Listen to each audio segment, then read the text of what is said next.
Welcome to my channel, Beautiful I Am Colored, a place where we discuss all things mind, body, and spirit. Hello, beautiful, and welcome back to my channel. My name is Evelyn, and I am back with another weekly GLP-1 update, as well as other things I want to talk to you about this week. Today is Saturday, November, December the 14th. I forgot to weigh in yesterday because typically weigh-ins are on Friday mornings. But I forgot yesterday because I had a very busy, hectic day. So I weighed in first thing this morning and I weighed in at 187.2. So that is down from last week. Of course, last week's weigh-in was 188.8. So I'm down about a pound and a half, I think, from last week to this week, which is great given the fact that Mother Nature visited me this week. So I'm continue to be pleased with seeing the downward trajectory that I talked about last week.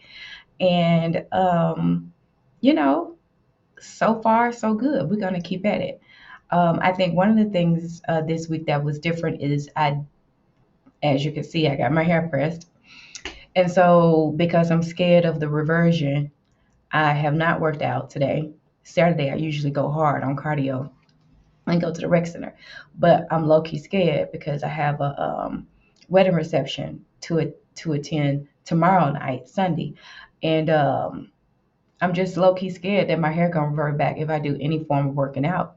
That's gonna cause me to perspire. So I didn't work out today. Plus, I'm kind of tired, honestly, because the week has been longer than I would like for it to have been. And I know that it wasn't just me because random people at work and outside of work were saying, man, it seemed like Friday took a long time to get here. So I don't know, maybe it's just that time of year, winter solstice time where, things are kind of dragging out a little bit longer than we anticipate. But I'm hoping that you had a good week. Okay. I know that most of you so far coming to my channel to get that GLP-1 update. So that's my update for the week. So the first thing I want to say is thank you so much to the new subscribers that I have. I know I have a very small channel at this time, but I don't take it lightly that you would use your time to come and watch anything or listen to anything that I have to say, because time truly is valuable. It's priceless in my opinion because you can't ever get it back. So thank you so much for taking the time to watch me and my commentary. And now I want to share with you something that I learned about myself this week. And I'm gonna start this off with a question, and that is, have you ever committed to something, let's say 3 weeks out, 4 weeks out, 6 weeks out, you committed to something, and then the time come the week of that you're supposed to produce this something, whatever it is, and then you don't really feel like it, like you're not in it, you like, what was I thinking? Okay, well, that happened to me today. Yes, today, Saturday. No, I keep saying November. My bad. Saturday, December the 14th, and y'all know I look over here because my desk calendar is right here to my left. Anyway, I woke up this morning, woke up all the way, that is around 7:30, had my coffee like normal because that's part of my ritual. Like, I like to get up, have my coffee at home, sit in the bed and look, do my devotion, prayer time, my gratitude time before I get my day started. But today, that was kind of cut through because why? This person right here committed to making a dish for a friend. Now, this friend I'm very close to, love to pieces.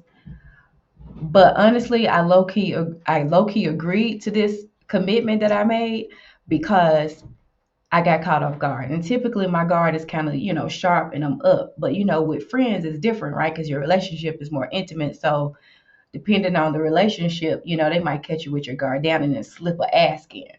So that's what happened to me. And the ask was for me to make this zuppa toscana soup. Okay. Now, y'all don't know me well yet, but here, let me just tell you. I've been married for 28 plus years. I have four grown kids, ages 29, 26, 24, and 23. And I did my fair share of cooking and home cooking at that. And yes, I can cook, but I'm not one of those type of women that enjoy cooking, period. I know how to follow recipes. I'm a very good instruction follower, but cooking is not something that I get any type of peace from. It's just not.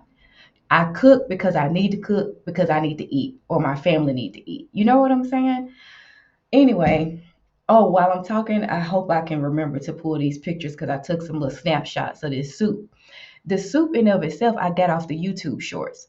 I forget the young man's name. It's a young black guy on YouTube that does a whole bunch of like different, I would call restaurant soups, but they do them at home. So everything is from scratch. The issue that I have with this particular ask of a friend is even though I was repaid for the ingredients, I can't be repaid for my time, right? So I had to go to the store to get the ingredients after work yesterday, and I already told y'all it was already a long week. Then because the meal that I was preparing for was for today that she was going to be doing, um, I had to get up because it's a simple recipe, but it is time consuming. I timed it and it took almost 2 hours to get it done because it's a lot of chopping involved and there's a lot of steps in the process. So it's not hard. And I'm going to drop the link into the recipe just in case any of y'all want to make this for your families or whatever. But I was annoyed because, and that's the sound you hear and the tone you hear in my voice. I was annoyed because here I am again. I have put myself, and I had to take responsibility for that. I put myself in a situation to where I committed to something that I kind of low key knew I didn't want to do, but because it was a friend and it seemed like no big deal at the time, that I committed to it. But what that did was it cut into my regular routine. Typically, this video I wouldn't be shooting at this time. You see what I'm saying? It cut into the things that I typically do. So I was just like, lesson learned, Evelyn, about, your boundaries and making sure that you keep your boundaries in place unless you want to lower those boundaries. But I say all the time, well, y'all don't know this, but I say all the time, you're training people how to treat you. So, if people kind of can finesse and find out, you know what I'm saying, low key, not necessarily weak spots, but for lack of a better word, weak spots are, you might find yourself in situations. Now, I used a light example, okay, making this super Toscana soup. But you can apply this same principle to anything in your life that you kind of set boundaries for, and then you find yourself doubling back on whether it's I'm not going to talk to certain people because they exhaust me, or, I'm not going to go to this place because it's tempting, and, I'm on this weight loss journey or fitness journey, so I'm going to make sure I stay away. And I'm just like, why did I even do that? And so it caused me, because I had that kind of attitude. Another thing that I don't like to do is I don't like to cook if I'm not in what I call in the spirit, meaning in a good mood to provide service, because that's what it is. It's an act of service. Cooking is, and it's just not one of them acts of services that I particularly appreciate and like to give to others. But nonetheless, it's done, and yeah, I don't know. It's just been something else. It's been something else. Switching gears here. Last week, I think it was, I had brunch with one of my former colleagues turned friend, and she gave me this book titled Coffee Bean. Um, I don't have the book in front of me right now, but I will try to insert a picture um, and show it to you. And so it's a very short book. Um, and she knows I like personal development stuff. And this is actually, in my humble opinion, one of the most powerful books that I've read. And in short, I summarize for you. I read the book in about 35 to 40 minutes one night. It's illustrated. And it talks about this concept of boiling a carrot, a hard boiled egg, and a coffee bean. The carrot, if you put it in water and you boil it, it's going to soften it, essentially weakening its natural properties, making it like vulnerable, right? But the environment for which it was placed in caused it to be weak or weaker than what its natural state is. The second example in the book was the egg. and you put an egg in water, of course, it becomes hard boiled. It becomes hard and calloused. And they correlated that to becoming hard and calloused as a person. You allow your circumstances and the conditions for which you're engaged in to harden you and to make you callous. And then the final one, which of course the book is titled Coffee Bean, is the coffee bean, when you put it in water, it actually becomes coffee, right? So instead of the environment shaping it to be something that is not productive, it actually changes the environment for which it is in. And so it goes through this course of a person's life where after they get taught this coffee bean lesson, that they start applying the coffee bean philosophy to their life, literally professionally and personally. And that's not to say that the main character didn't go through challenges, but they always remember this coffee bean concept. And I was thinking to myself, how amazing is that we have the power to be the coffee bean in our own ways, and my contributions to environments that I've been placed in, which is a huge compliment. One, that I'm humbled by, but two, I was like, just how powerful it is. And it just made me think about, one, it's an excellent gift idea, the book, and then like maybe a little jar of coffee beans with like a little cute ribbon on it or something like that for like a colleague. I feel like that would be a nice, cute gift to give to a colleague this holiday season.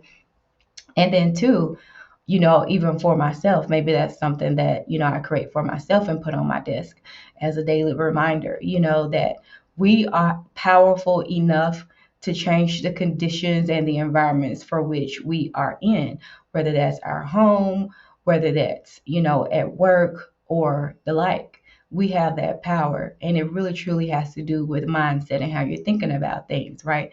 No different than like the GLP-1 journey, or any type of commitment that you're making long term, to change a situation. And so I want to leave you today with just the goal of not conforming and making the conditions for which we are in, and I say we because I'm in this too, because it's a daily practice. So not conforming to the conditions that we're in and causing those conditions to make us weak or hardened or callous, but that we truly are our own best change agents and changing the environments that we in. So I'll leave you today with, I am choosing to be a coffee bean, and I hope that you choose to be a coffee bean too. Until next week, I hope that you have a wonderful weekend. I know I am, because I absolutely plan to turn up at this wedding reception tomorrow night. I ain't danced in a long time, so foolishness will be taking place intentionally. But I hope that you have a good weekend too. Thank you so much for watching. And remember, the future you is waiting on you. Have a good weekend, everyone.